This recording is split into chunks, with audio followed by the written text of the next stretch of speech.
Oo, salamat sa Diyos. Salamat.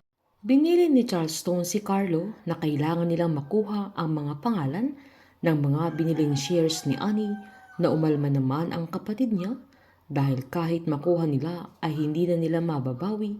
Sabay na alala pa ni Carlo na baka si Annie ang kausap noon ni Edward si Jean na siya ang nag-hack sa GLC kaya napagtanto nila Charleston na malaki ang posibilidad na may kinalaman si Annie na baka siya pa ang mastermind sa pagkidnap kay Caroline at Irene na walang kaalam-alam si Annie na sila mang balong ang tauhan ni Sherwin kaya kapag nagbukingan ay mas lalo siyang madidiin. Naghinala pa ang magkapatid na baka dinoble ni Annie ang bayad sa mga shares para lang makuha niya ang mga ito para siya ang maging majority shareholder. Habang nang nasa kwarto naman si Caroline na nagpapahinga na ito, ay nagulat siya nang pumasok sa Irene nang alam niya ay aaway na naman siya ng ate niya.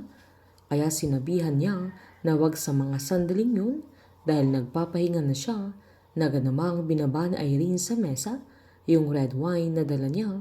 Sabay sinabi niyang inumin ito ni Caroline dahil makakatulong yun para makatulog siya ng mahimbing na hindi niya alam na sinundan siya ni Bettina kaya nagulat siya nang paglabas nito ay nasa pintuan ang ate niya na kinainis pa niya ay binabantayan pala ni Bettina ang lahat ng galaw niya. Tinanong ni Bettina kung anong binigay niya kay Caroline kaya agad namang sinabi ni Irene na binigyan niya ng red wine. Sabay sinabihan niya ang ate niya na baka gusto niya din. Mas lalong uminit ang ulo ni Bettina na sinabihan niya sa Irene na hindi siya nakikipaglokohan sa kanya kaya sinubukang iwasan ni Irene pero sinundan siya ni Bettina na sinumbat pa niyang kinakampihan na niya si Caroline kaya umangal naman sa Irene na ang gusto ni Bettina ay dapat kung galit ang ate niya ay dapat galit din siya na kung hindi ganoon ay hindi sila bating dalawa. Hinawakan ni Bettina ang braso ni Irene na pinamukha niyang si Caroline ang dahilan ng lahat ng kaguluhan sa pamilya nila na nagawa pa niyang i-defend si Bingo na napaniwala na siya ng binata. Napatawa naman sa Irene sabay sinabihan niyang nagka-amnesia na ata ang ate niya dahil napaikot din siya noon ni Edward at ngayon naman napaikot din siya ni Sherwin.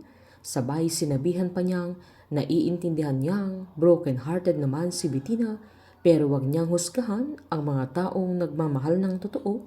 Sabay umalis na ito na naiintindihan na niya si Caroline dahil natututunan na niyang mahalin si Snoop. Habang successful naman ang operasyon ni Lola Nene kaya nakakakita na siya ulit na hindi nila mailarawan ang saya nila sa mga sandaling yan. Mangiyak-ngayak si Lola Nene nang magyakapan silang tatlo dahil sunod-sunod ang mga blessings sa kanila na masaya siyang nagkaayos na sila Bingo at Annie at nakakakita na din siya ulit. Painit ng painit ang mga tagpo, sabay-sabay po nating subaybayan ang advance episode at ang nalalapit na pagtatapos ng Can't Buy Me Love dito po sa aking channel. Patuloy lamang po manood at mag-subscribe para ma-update po kayo sa mga susunod na episode. Marami pong salamat.